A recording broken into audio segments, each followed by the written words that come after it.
All right, we welcome in Jeff Duncan from NOLA.com, the Times Picayune, as we do every week. What is the criteria the Saints should be looking for in their next head coach? Well, look, I don't think they have to have a checklist of traits, but the one thing that I think we've talked about before that I would like to see personally is kind of a leader, just a leader of men, an alpha personality, someone with a presence that can come in and take over the building right now, because I really feel like this is a major rebuilding job that they're going to be facing. They don't want to admit it, though. Right. They can't be delusional about it either, but they need a strong leader. That's what works best, Juan. I mean, look over the years, the two most successful coaches, Jim Mora and Sean Payton. Very strong leaders. Yes, they were good with X's and O's, but I think it goes beyond that right now. Let your assistants handle the game plans. Be a CEO type. I think this organization needs that. I'm 1,000% on board with that. I mean, we've been saying it for a while now. You need a leader of men more than anything else. Someone that's going to walk in the room, command the respect of everyone around them. There's no guessing who is in charge. You understand who is in charge. And then a strong leader, because the understanding that, you know, next season may not be that easy. In fact, we know it's not going to be easy next year. There could be some adversity fairly early next season just because of the things they're dealing with from a roster standpoint. So I think you need a leader of men that can handle all that, understand the big picture, and then understand how to deal with personalities and managing the team and managing just situations that pop up. I'll be very curious if they lean more towards offensive or defensive, or if that even matters at this point. I think it goes above X's and O's, because more than anything else, you need someone with the personality of a head coach. It's a different personality than being a coordinator. You need someone with the personality of a head coach. Having said all that, what are the chances Darren Rizzi lands this job? Well, I don't think they're as good as they were maybe a month ago. I'm just trying to be honest here. I really feel like he had a chance to kind of grab the ring there, and it didn't happen in the last 4 games, losing 4 games. I know he had difficult circumstances. I like the job he's done. And look, at the end of the process, they go through all these interviews, and he is the most worthy candidate, then by all means, Darren Rizzi, you could do worse than him. He certainly knows the building, he knows the roster. But right now, I think he's probably on the outside looking in at this list of candidates. Yeah, I wouldn't put him as the favorite right now. I think he's earned a legitimate interview, which I think he's going to get if he hadn't gotten it already. He told us that much after the season. I think he's certainly did a lot of good things in that 8-game stretch. Also made some mistakes, but obviously couldn't, incorporate his entire plan, what he would be if he was a full-time head coach. I also think, look, in the current landscape of everything, maybe there is a list of names the Saints are going after, and that list, they're not as interested in the Saints. And at some point, Darren Rizzi's name is going to pop up, and if he's the top guy after that, or maybe he's higher up on the list than we think, then I think there would be a legitimate shot. But I cannot call him the favorite right now. Usually, the interim to full-time doesn't work. We just saw it with the Raiders.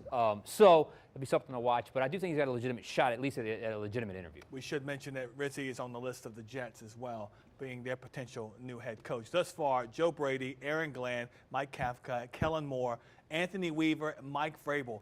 Some names you know, some names you don't. On that list of potential interviews, who stands out the most? Well, Mike Vrabel, to me, Mike Vrabel is kind of the guy we're talking about here, what Sean and I mentioned.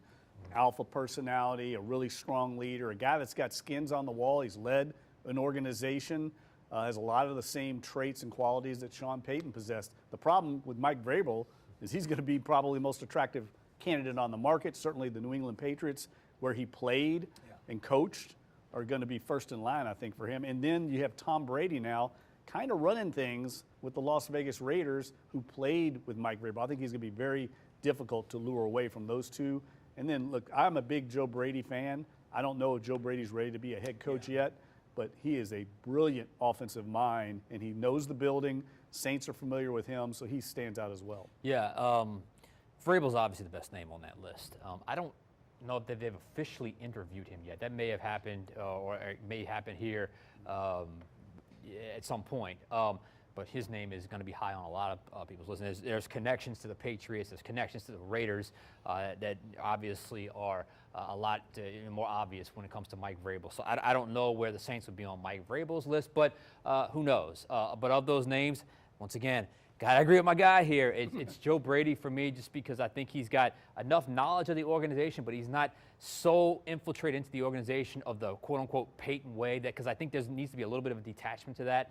And I like the fact that he had a huge amount of success at LSU, then failed miserably with the Carolina Panthers, but then got it all the way back up, swung all the way back up to being a top head coaching candidate with the Buffalo Bills, and obviously he had Josh Allen. So that would be the name. Aaron Glenn's obviously the one that seems to have been linked to the Saints the most. I wouldn't have a problem with that either. So all those names are interesting. What are the positives? Like, I know the negatives. Aging roster, high salary cap right now number, and just an underachieving team. But what are the positives about this franchise, this job, aside from being one of 32? Well, I think the first thing that a coach is going to want to know is, can he be successful? Can he run his program? Is ownership and management going to be patient with me? We know that's a strength of this organization. The Saints kind of model themselves after the Pittsburgh Steelers, who've had 3 head coaches in the last 6 decades. The Saints sometimes are loyal and patient to a fault, I think. Yeah. But that's going to be attractive to a head coach. You don't want to go to a place, say like Carolina, that has a reputation of turning over coaches after 1 season, 2 seasons, very volatile situation. That's not New Orleans. So that's attractive to coaches because they know they're going to have a long runway to put their program in place and try to win. Sometimes I think fans would say too much, but I think that's the number one thing. And I think ownership around the league, Gail Benson is definitely viewed as a positive because she doesn't meddle, she employs people and lets them do their job, and I think that's another positive. There's no doubt about it. That's it. The organization is going to have a certain amount of patience. Just by nature, they have a natural amount of patience. Obviously, they would love to have success, but you're not going to have someone breathing down your neck, kind of watching every single thing that you do with the analytical eye. Mrs. Benson does not meddle. And look, Mickey Loomis, for as much heat as he's taken this year, as a boss, someone you work for, a lot of people have worked for him for a very long time. So clearly he is a good boss to have, or a good person to work for. And as a head coach, that's all you can ask for from ownership and GM, your 2 most direct bosses. I think that is the biggest sell without question when it comes to this Saints job versus some other jobs on the market. Is I think you will have a realistic shot to win, but also you will have realistic patience from the front office and ownership.